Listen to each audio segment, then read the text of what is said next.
मेरी किताब ticket to stock market जो फर्स्ट टाइम इन्वेस्टर्स के लिए लिखी गई है वो लॉन्च हो रही है। इसकी अमेजन लिंक आपको डिस्क्रिप्शन में मिल जाएगी और इसका पहला बुक साइनिंग इवेंट हो रहा है पुणे में। तो टाइम और एड्रेस नोट डाउन कीजिए। FIIs इंडिया से भाग रहे हैं। Foreign institutional investors और FII outflows from India's equity markets. FII की होल्डिंग भारतीय मार्केट में 2012 के बाद सबसे लोएस्ट लेवल। अगर मैं आपको नंबर बताऊंगा तो आप डर जाएंगे। तो FIIs ने सिर्फ मार्च के महीने में इंडियन स्टॉक मार्केट से कितना माल बेचा होगा, गेस कीजिए। 1,22,540 करोड़ का। ये एक महीने का नंबर इंडिया के पूरे एजुकेशन बजट के बराबर है। इनफैक्ट ये FII outflow Indian stock market की पूरी हिस्ट्री में एक महीने का सबसे बड़ा आउटफ्लो है। ये नंबर इतना ज्यादा डरावना है कि कोविड के टाइम भी FIIs ने सिर्फ 60,000 to 70,000 करोड़ का माल बेचा था। यानी लास्ट महीने में FIIs ने कोविड के टाइम से भी दुगना माल बेचा है। अगर यही सिचुएशन मार्केट में कंटिन्यू रहती है तो नो मैटर कि DII कितना पैसा मार्केट में पंप कर रहे हैं, रिटेल इन्वेस्टर्स कितना पैसा मार्केट में पंप कर रहे हैं, मार्केट प्रेशर में ही रहेगा। This is a very dangerous situation. अब सवाल ये है कि वैसे तो FII लंबे समय से इंडियन मार्केट में सेलिंग कर रहे हैं, ये कोई नई बात नहीं है, पर मार्च में ऐसा क्या हुआ कि कोविड के नंबर्स भी यहाँ पर छोटे लगने लगे। अब वॉर एक रीजन तो है, कारण है, लेकिन ये मेन कारण नहीं है। अब जब इस वीडियो में मैं आपको मेन कारण बताऊंगा तो शायद आप भी FII का साथ देंगे, क्योंकि कारण ही कुछ वैसा है। क्या है कारण, जानते हैं आज की इस वीडियो में। नमस्कार, मैं प्रसाद आपका आज की इस वीडियो में स्वागत करता हूं। अब मैं आपको एक शॉकिंग चीज बताना चाहता हूं कि ये जो मेन कारण है जो मैं आपको बताने जा रहा हूं, इससे आने वाले टाइम में भी FIIs की सेलिंग जारी रहने वाली है। तो ध्यान से सुनिए। तो देखिए, रिसेंटली RBI का एक सर्कुलर आया है। सर्कुलर में साफ लिखा है कि इंडियन ऑथराइज्ड डीलर्स यानी कि इंडियन बैंक्स अब अपने किसी भी क्लाइंट को, चाहे वो इंडियन हो या फिर फॉरेन, रुपए के NDF कॉन्ट्रैक्ट नहीं दे सकते। वो सिर्फ डिलीवरेबल फॉरवर्ड कॉन्ट्रैक्ट दे सकते हैं, वो भी स्ट्रिक्ट कंडीशंस के साथ। यानी इन शॉर्ट इंडियन बैंक्स के लिए RBI ने NDF पर बैन लगा दिया है। सवाल ये आता है कि इस NDF का FII से लेना देना क्या है और ये आखिर में NDF क्या है। चलिए एकदम आसान एग्जांपल से आपको समझाता हूँ। अब देखिए, जब भी कोई फॉरेन इंस्टीट्यूशनल इन्वेस्टर्स यानी FII इंडिया में इन्वेस्ट करने आते हैं तो साथ में रुपए लेकर नहीं आते, वो लेकर आते हैं डॉलर, जो कि ग्लोबल करेंसी है। अब मान लेते कि एक FII है जो $1,000 के शेयर्स खरीदने आता है, तो सबसे पहले उसे डॉलर को रुपए में कन्वर्ट करना पड़ेगा। मान लेते कि साल की शुरुआत में कन्वर्जन रेट 90 की है, तो उस हिसाब से $1,000 हो जाते हैं आपके 90,000 रुपीज। तो 90,000 रुपीज वो FII इंडियन मार्केट में इन्वेस्ट करता है। मान लीजिए कि साल के एंड में वो 90,000 रुपीज 1 लाख रुपीज हो जाते हैं, यानी कि 10,000 रुपीज का प्रॉफिट। परसेंटेज में बात करें तो 11.11% का। FII हो जाता है खुश और सोचता है कि अभी मार्केट से एग्जिट लेते हैं। अब कैच ये है कि रुपी में तो उसे 10,000 रुपीज का प्रॉफिट हो जाता है और अब वो रुपी को डॉलर में कन्वर्ट करता है, क्योंकि रुपी बाहर तो चलती नहीं। लेकिन होता क्या है कि स्टार्टिंग में जो $1 90 रुपीज थे, अभी वो बन जाते हैं 95 रुपीज, जिसके चलते उस FII को उस 1 लाख रुपीज के बदले में मिलते हैं सिर्फ $1,052। यानी रुपी में उसे कितना प्रॉफिट मिला था, 11.11% का, लेकिन डॉलर में मात्र 5.2% का, यानी आधे से भी कम। अभी मैंने इसमें टैक्स इंक्लूड नहीं किया है, टैक्स इंक्लूड करूंगा तो और थोड़ा कम हो जाएगा। तो मुद्दे की बात यह है कि रुपी गिरने से हम रिटेल इन्वेस्टर्स को इंडिया में ज्यादा फर्क नहीं पड़ता है, लेकिन जो FIIs है उन्हें फर्क पड़ता है, और इसे फाइनेंस के लैंग्वेज में कहते हैं करेंसी रिस्क। अब ये जो मैंने बताया ये एक बहुत ही सिंपल उदाहरण है, लेकिन असली दुनिया में जो FIIs है वो चालाक है। जो FIIs है वो बहुत स्मार्ट लोग होते हैं और उन्हें पता है कि करेंसी रिस्क रहती है इन्वेस्टमेंट में, इसीलिए वो तरीके ढूंढते हैं इस रिस्क को हेज करने के, यानी करेंसी रिस्क को पूरी तरह से हटाने के, जिसे फाइनेंस की लैंग्वेज में हेजिंग कहते हैं। अब इस हेजिंग के लिए उन्हें लगते हैं डेरिवेटिव्स, खासकर NDF यानी कि नॉन डिलीवरेबल्स फॉरवर्ड। अब NDF क्या है, तो देखिए ये एक over the counter cash only forward contract है, जिसका यूज FIIs करते हैं करेंसी रिस्क को हेज करने के लिए उन करेंसीज में जो रेस्ट्रिक्टेड है या फिर फ्रीली ट्रेडेबल नहीं है। अब क्योंकि हमारी जो इंडियन करेंसी है वो भी हेवीली रेगुलेटेड है RBI के द्वारा, तो रुपी का भी एक अच्छा खासा मार्केट है NDF मार्केट में। और NDF में आपको करेंसी की डिलीवरी की कोई भी जरूरत नहीं पड़ती, सिर्फ जो डिफरेंस है वो आपको सेटल करना होता है डॉलर्स में। यानी अगर आपने NDF कॉन्ट्रैक्ट लॉक किया एट 90 रुपीज फॉर 1 ईयर और 1 ईयर के एंड में करेंसी 5% गिर जाती है, तो आपको आपकी कॉन्ट्रैक्ट साइज का 5% यहाँ पर मिल जाएगा। आगे बढ़ने से पहले आपसे एक जरूरी बात करना चाहूंगा। फिलहाल मार्केट एक करेक्शन मोड में है और ऐसे टाइम में ज्यादातर इन्वेस्टर्स डर जाते हैं, लेकिन वैल्यू इन्वेस्टर्स के लिए यही समय सबसे बड़ी अपॉर्चुनिटी लेकर आता है। अगर आप सही रिसर्च के साथ इन्वेस्ट करें तो ऐसे फेजेस आपको लॉन्ग टर्म वेल्थ बनाने का बेस्ट चांस देते हैं। लेकिन फिर प्रॉब्लम यह है कि हर किसी के पास रिसर्च करने का टाइम नहीं होता। इसी प्रॉब्लम को सॉल्व करने के लिए हमने लॉन्च किया है इकाशी प्रो। इकाशी प्रो में रिसर्च का काम हमारा और इन्वेस्टिंग का डिसीजन आपका। हर महीने हम आपके लिए वेल रिसर्च स्टॉक्स आइडेंटिफाई करेंगे और अगर किसी महीने स्टॉक में ज्यादा करेक्शन आता है तो उस केस में हम 2 स्टॉक्स भी शेयर कर सकते हैं। इससे आपके इन्वेस्टिंग का प्रोसेस काफी सिंपल हो जाएगा। और हाँ, हम सेबी रजिस्टर्ड रिसर्च एनालिस्ट हैं। अगर आप अपना टाइम बचाना चाहते हैं और रिसर्च का काम एक्सपर्ट्स पर छोड़ना चाहते हैं तो इकाशी प्रो आपके लिए है। इस कम्युनिटी में 2 प्लान्स अवेलेबल हैं, 6 मंथ्स प्लान जिसमें आपको 6 वेल रिसर्च स्टॉक्स मिलेंगे और 12 मंथ्स प्लान जिसमें आपको 12 वेल रिसर्च स्टॉक्स मिलेंगे। ये सारे स्टॉक रिकमेंडेशंस आपको ईमेल के साथ साथ व्हाट्सएप के जरिए मिलेंगे। इसे ज्वाइन करने के लिए सिंपली आप नीचे डिस्क्रिप्शन और कमेंट बॉक्स में दी गई लिंक पर क्लिक कीजिए और फॉर्म फिल कीजिए। और हाँ, इसी के साथ आपको हमारी इकाशी टाइम्स कम्युनिटी का भी फायदा मिलता है, जहां पर हम daily stock market news, important events पर हमारी ओपिनियन और सारे मेन बोर्ड IPOs पर डिटेल रिसर्च रिपोर्ट्स प्रोवाइड करते हैं। तो जो लोग इस मंथ ज्वाइन करेंगे उनके लिए इकाशी टाइम्स कम्युनिटी बिल्कुल फ्री रहेगी। तो देर किस बात की, अभी नीचे डिस्क्रिप्शन और कमेंट बॉक्स में दी गई लिंक पर क्लिक करके फॉर्म फिल कीजिए। उसके बाद हमारी टीम आपसे कनेक्ट करेगी और उसके बारे में डिटेल इन्फॉर्मेशन आपको प्रोवाइड करेगी। सो सी यू इन द कम्युनिटी।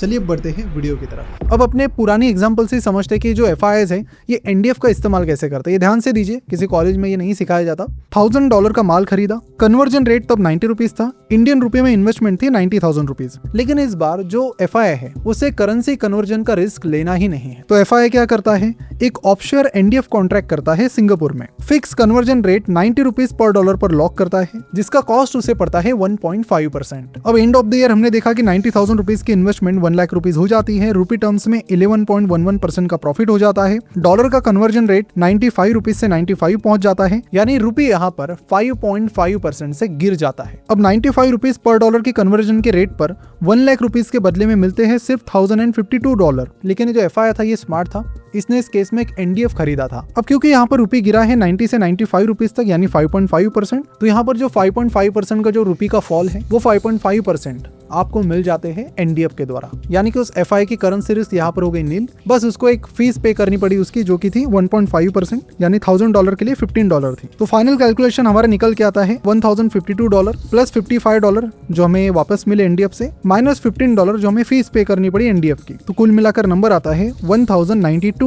यानी साल के शुरुआत में FII ने $1000 इन्वेस्ट किए, बदले में मिले $1092। यानी रूपी का रिटर्न जहाँ पर 11.11% था, यहाँ पर डॉलर का रिटर्न मिला 9.3% का। अब एग्जांपल में जब विदाउट NDF ट्रेड किया गया था तब प्रॉफिट था 5.2% का, लेकिन NDF लेने के बाद प्रॉफिट सीधा 4% से बढ़कर 9.3% पर चला गया। अब इस सारे कैलकुलेशन में अभी तक हमने टैक्सेस की बात नहीं की है, उसकी बात हम बाद में करेंगे। और ये जो चीज मैंने बताई यही दुनिया भर की ज्यादातर FIIs करती है अपनी करेंसी रिस्क को हेज करने के लिए। अब ज्यादातर FIIs ये ऑफशोर करते हैं, यानी सिंगापुर मार्केट में करते हैं। अब यहाँ पर एक चीज नोट डाउन करना इंपॉर्टेंट है कि अगर कोई FII NDF का इस्तेमाल ना करे या NDF का प्रीमियम अगर बहुत बढ़ जाए तो FII को उस केस में अच्छा खासा नुकसान हो जाता है। अब आते हैं RBI के उस सर्कुलर से, जिससे यहाँ पर चीजें पूरी तरह से बदल गई। तो जैसे कि मैंने आपको कहा कि RBI ने इंडियन बैंक्स को कहा है कि NDF को पूरी तरह से बैन कर दे और उसके बदले में चलेंगे सिर्फ डिलीवरेबल फॉरवर्ड कॉन्ट्रैक्ट्स, वो भी स्ट्रिक्ट कंडीशंस के साथ। और साथ में ये भी कि इंडियन बैंक अपनी किसी भी रिलेटेड पार्टी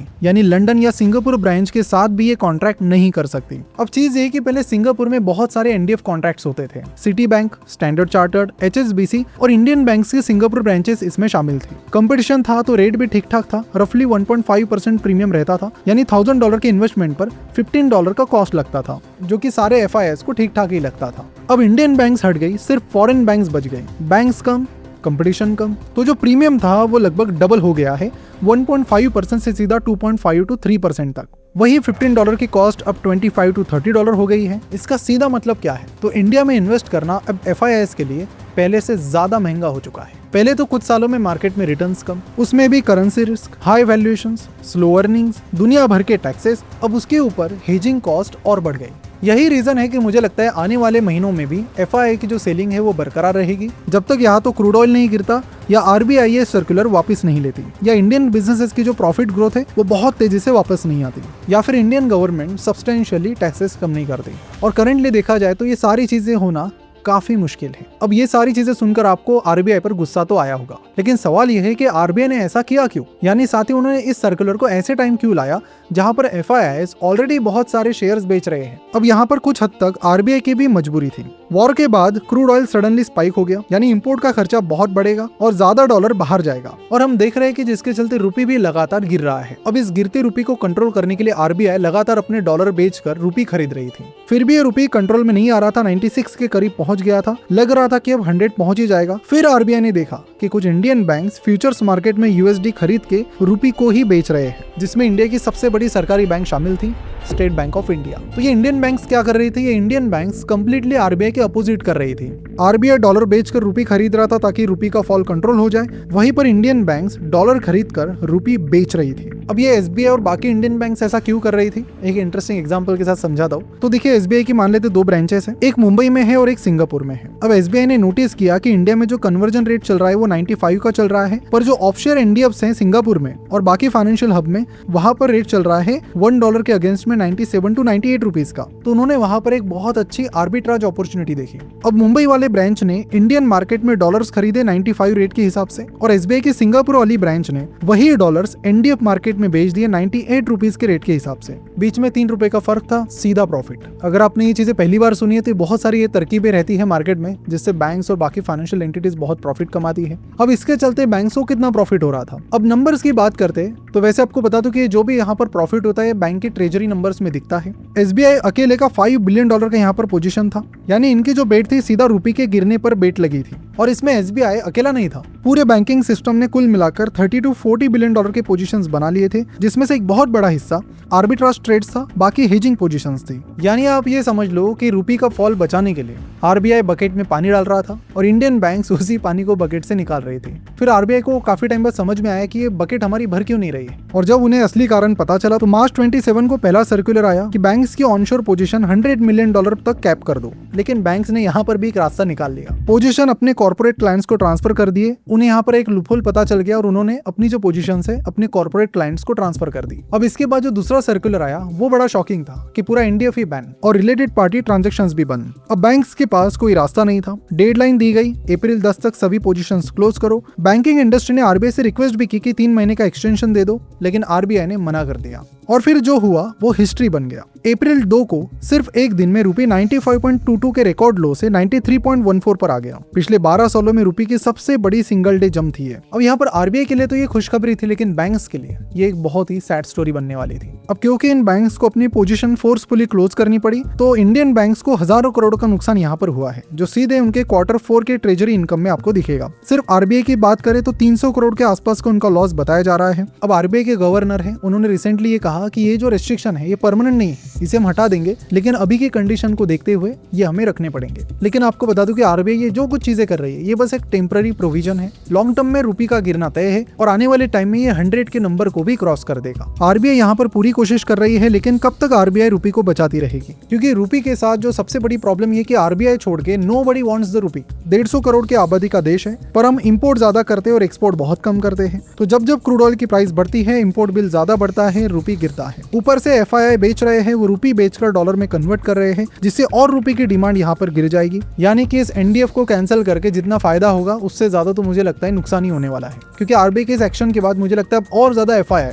मार्केट में आएंगे, शेयर्स बेचेंगे और जो रुपये है उसको बेच के डॉलर खरीदेंगे, जिससे रुपये और वीक हो जाएगा। और ऊपर से हमारे देश में टैक्सेस कुछ इस तरह से लगे जैसे हम कोई डेवलप कंट्री हो। इनफैक्ट कई सारी डेवलप कंट्रीज से भी ज्यादा हमारे कैपिटल मार्केट के टैक्सेस हैं। इनफैक्ट कुछ ही दिन पहले जीरोधा के फाउंडर नितिन कामत ने ये पोस्ट किया था कि एफआईएस के पास कोई अच्छा रीजन ही नहीं है इंडिया में इन्वेस्ट करने का। ना अर्निंग्स में कोई ग्रोथ है, ना वैल्यूएशन कम, ना ही यहाँ पर एआई वगैरह कोई इनोवेशन हो रहा है। लास्ट के कुछ टाइम में एफआईएस सबसे ज्यादा अगर कहीं पर सेलिंग कर रहे हैं तो वो आईटी स्टॉक्स है, क्योंकि उन्हें डाउट है कि ये आईटी कंपनीज कुछ इनोवेट भी कर पाएगी। और टैक्सेस की क्या ही बात करनी, जो हर बजट में बढ़ते ही जाते हैं। तो आप ही बताइए कि ऐसी सिचुएशन में कोई एफआई इन्वेस्टर इंडियन मार्केट में क्यों इन्वेस्ट करेगा। एफआईएस का अब निफ्टी 50 में जो हिस्सा है मात्र 17% पर पहुंच गया है, जो कि 20 साल का सबसे लो है। और ऊपर से ये सर्कुलर, तो ये जो सेल है और जारी रहेगा और ये 17% शेयर आने वाले टाइम में और भी कम हो जाएगा। तो अगर आप एफआईआई होते तो आप क्या करते, कमेंट करके जरूर बताइए। तो फिलहाल यहीं पर रुकते हैं, मिलते हैं अगले वीडियो में। और हाँ, जाते जाते इकाशी प्रो कम्युनिटी को जरूर चेकआउट कीजिए। इस बड़ी ऑफर में आपको इकाशी प्रो के साथ इकाशी टाइम्स भी मिलेगा,